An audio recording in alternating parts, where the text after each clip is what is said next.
Analizando uno de los problemas actuales de la educación en México, el equipo llamado La Catástrofe Silenciosa, conformado por Melissa Cervantes, Miriam Godínez, Fernanda Gómez, Andrea Ramírez, Nancy Urbina y Victoria Vázquez, presentamos el tema titulado Aprender en confinamiento, la igualdad que genera desigualdad.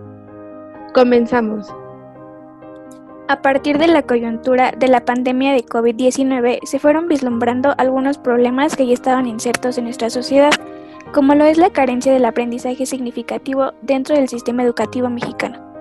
De acuerdo con el segundo informe de labores de la SEP en 2020, el sector educativo resultó severamente afectado, ya que se suspendieron las actividades escolares regulares de forma presencial de más de 36.4 millones de estudiantes y cerca de 2.1 millones de docentes de todos los niveles educativos, lo cual, al pasar por el proceso de desinstitucionalización que señala Acosta en el 2020. Lo que estamos mirando es cómo el manejo de la crisis es que la escuela es sustituida por la casa familiar, los maestros por los padres de familia, los espacios de socialización e interacción social que eran los salones y los patios están siendo sustituidos por las plataformas digitales. Y al transitar por este proceso no solo cambia el espacio educativo, sino también la enseñanza y el mismo aprendizaje de los y las mexicanas. Por lo cual, en primera instancia, es importante preguntarnos, ¿qué no ha visualizado el sistema educativo para tener un aprendizaje significativo? Para dar respuesta a esta pregunta, tendremos un breve análisis de distintos conceptos que pudimos rescatar y que son los siguientes.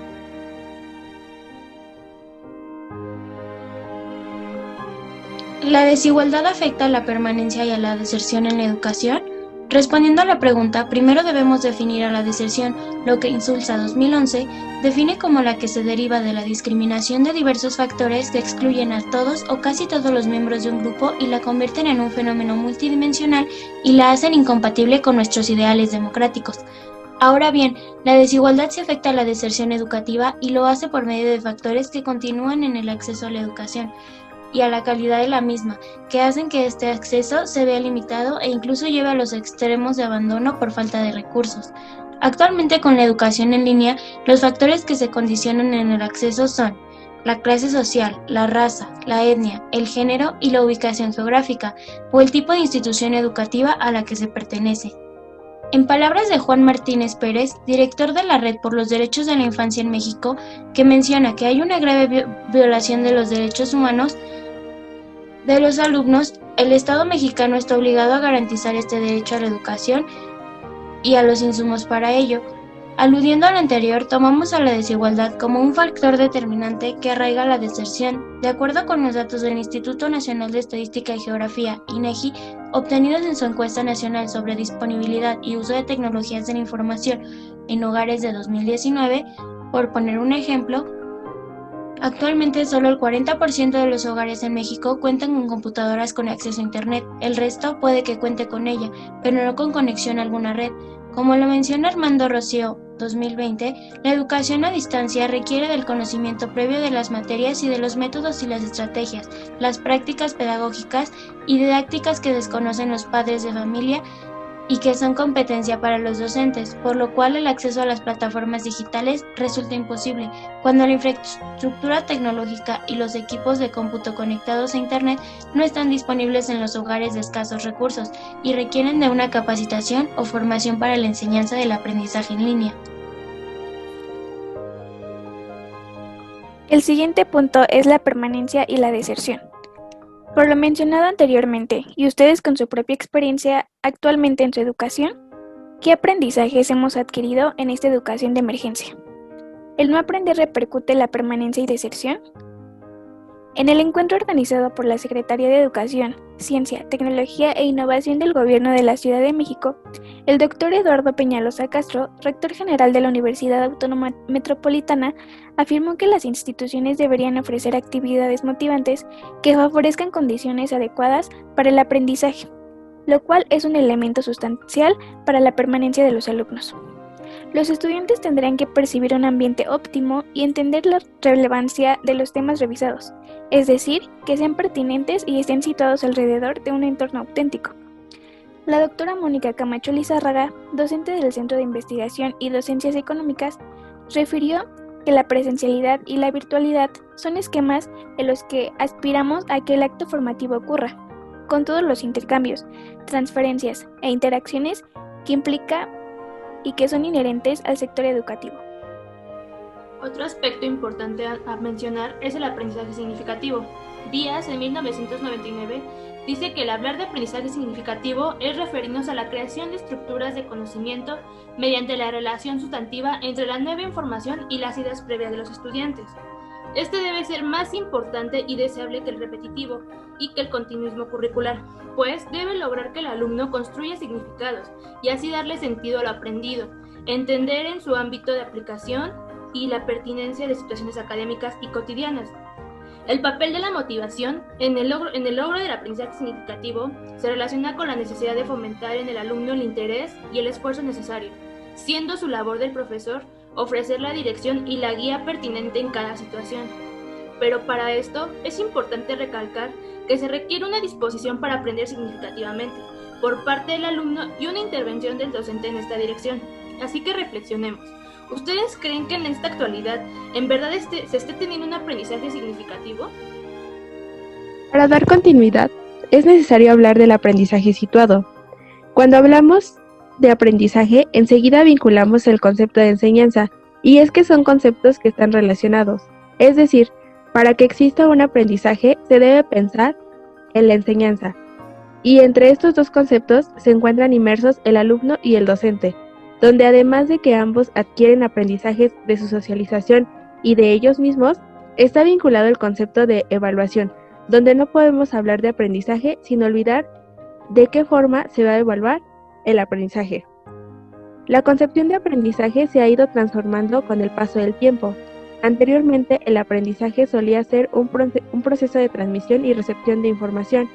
En la actualidad, retomando el concepto de Frida Díaz Barriga, el aprendizaje es un proceso de construcción de significados, cuyo atributo definitorio es su carácter dialógico y social. En la actualidad, creo que seguimos reproduciendo el primer concepto de aprendizaje.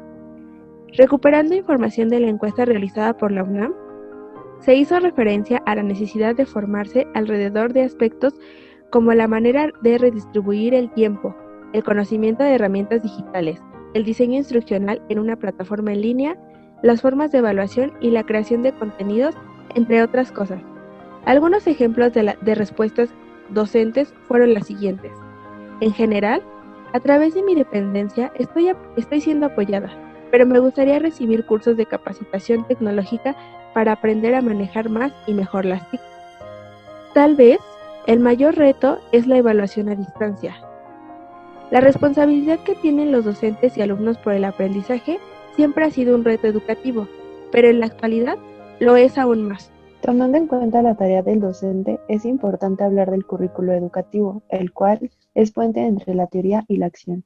Sin embargo, con la situación actual se vuelve más complicado el diseño y la correcta implementación del mismo, ya que las posibilidades de un mejor desempeño de los profesores chocan con la tradición pedagógica y la práctica dominante en la escuela presencial, y aunque la SEP tuvo tiempo para diseñar un modelo de educación a distancia como el Aprende en Casa, no se consideraron los parámetros institucionales para poder medir los alcances del programa ni las condiciones materiales. Patricia Ducoing en 2020 menciona que Aprende en Casa en línea y en televisión van a impedir alcanzar los objetivos de aprendizaje previstos en los planes y programas de estudio, lo que reflejará una de las caras de las desigualdades sociales, económicas y culturales del país. Según el Programa de las Naciones Unidas para el Desarrollo, en 2019, vivimos en la región con mayor desigualdad en los ingresos de todo el mundo. La disponibilidad de las TIC y en algunos casos hasta de los medios tradicionales, como televisión y radio, reduce y deja en evidencia la desigualdad socioeconómica. Hoy, con la pandemia de COVID-19, estas problemáticas se han agravado, al grado que la desigualdad reina en lo educativo.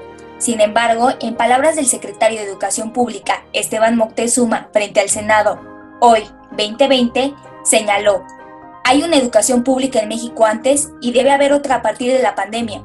Los retos siguen siendo mayores, el trabajo debe continuar. Incluso, señaló que no había existido una pérdida significativa, al menos en el nivel secundaria. Pero, ¿realmente ha existido una educación pública que afronte los retos de hoy en día y que atiende el aprendizaje de los y las mexicanas? De acuerdo con Perla Selmanovich, en su artículo Deseo de saber, haciendo suma lo emergente, llama a 2 encargos educativos, que en esencia son básicamente respuestas políticas, en donde más que el aprendizaje se destaca el no perder el programa ni los contenidos. Esto hace referencia al continuismo pedagógico o curricular, que en palabras de Álvarez 2020, director del COMIE, es aquel fenómeno reproductor de prácticas educativas obsoletas, que si son inoperantes en la escuela, más lo son en el hogar, el cual, bajo el proyecto educativo que se ha centrado en cubrir los contenidos, más no en el aprendizaje significativo, causa todas las problemáticas anteriormente señaladas. Porque pensar significativamente implica tomar en cuenta el contexto, las condiciones particulares de los docentes y estudiantes, así como el repensar del mismo papel de la escuela y de los actores educativos en el devenir histórico y pedagógico. Por lo cual, si el sistema sigue obsesionado en el continuismo curricular, ¿esto será la catástrofe silenciosa que nos advertía Guevara en los 90? ¿Nuestro sistema educativo seguirá siendo una escuela rota? Para dar solución a la pregunta planteada al inicio, concluimos que se debería dar más énfasis en aspectos como el aprendizaje situado y el aprendizaje para la vida, enfocarnos en la formación, ya que como menciona Ángel Díaz Barriga, hoy más que nunca surge la importancia de recuperar la formación y en la reconstrucción del papel de la escuela, del docente y de los estudiantes. El trabajo de las y los pedagogos para reconstruir nuestro sistema educativo podría considerarse casi utópico, pero hoy en día, más que nunca, es necesario analizar el aprendizaje en confinamiento para que realmente pueda existir la igualdad del derecho a la educación. Gracias por su atención. Aprendizaje en confinamiento, la igualdad que genera desigualdad. Todas las imágenes, gráficos e información fue recuperada con fines académicos para licenciatura en Pedagogía de la FES Acatlán, UNAM.